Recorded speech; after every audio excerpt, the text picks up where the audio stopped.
the Sight and Sound editor, Nick James, in 2012 when it topped the list, he commented on it and called it the ultimate critics film. It's a dreamlike film about people who are not sure who they are, but who are busy reconstructing themselves and each other to fit a kind of cinema ideal, the ideal soulmate. What he's describing is a tendency for critics to laud praise on a film, not because it's necessarily great, but because it happens to appeal specifically to someone who watches, writes about, and talks about films for a living. I think a lot of these classic films were made by and for dudes, and since most critics are dudes, they're going to praise things that appeal to them, and Hitchcock obviously has revealed something unique and powerful about erotic obsession that strikes a chord with a great many people, but I cannot relate whatsoever. And so Scottie remains one of the most opaque and confusing characters in cinema to me. And I think that many of the film critics who would be the voice of God right now can relate a great deal to this film, but I'm so far from somebody who would that I just don't understand it.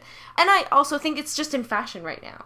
It's just one of those films that came back. It had an underdog story that everybody forgot about it, and Hitchcock hid it for 10 years and then re-released it, and then everybody fell in love with it all of a sudden. But like I said, the Sight and Sound, it raised up on the list constantly. I don't think it's that much of an underdog. It was one after of the top 10 70s, films. Though. Like well, it took a while, didn't do well in the 50s, but then and when then it was one of the lost yeah. Hitchcocks, they called them. Rear Window was another one that also had to be restored.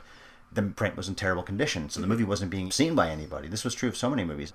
But let me get back to something that you just said about the dude thing. We watch two shows together that we both enjoy, one of which I enjoy more than the other, but I do like them both. We watch Girls, and we watch Inside Amy Schumer. Mm-hmm. Schumer is hilarious. I love her show. I wouldn't miss it. The executive producer, I think it's her. I'm assuming she has a lot of women working with her and for her. And Girls, of course, very well known. She has more male writers than women writers. Okay, but it's a show about a woman that is geared more towards women. Definitely.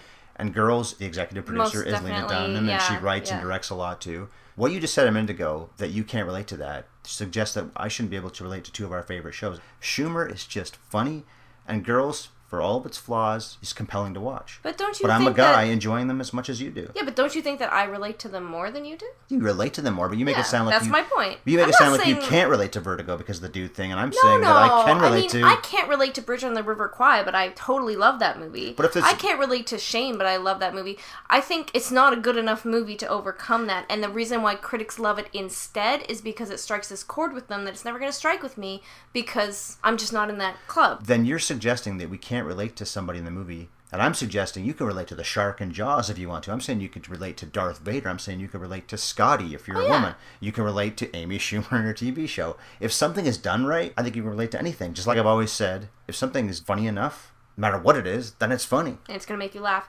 I think that some people are probably way easier targets for some films, no matter how well or poorly it's made. If you ask groups of people what their favorite films are, there's going to be something about that film that they can specifically relate to. They're never going to love the best film ever made if it's completely alien to them. They may like it, they may respect it, they may even love it, but it's never going to be that favorite film that totally strikes a chord. Yeah. And there's something about Vertigo that strikes a chord with critics, and I'm saying that not just men, but specifically critics. And since most critics are men, it kind of applies there, especially since most filmmakers were men back in like the 70s when it was re-released. Then probably some of it is that maleness. You know, Scottie has this erotic obsession. I don't understand it. And maybe that's a failure on Hitchcock's part.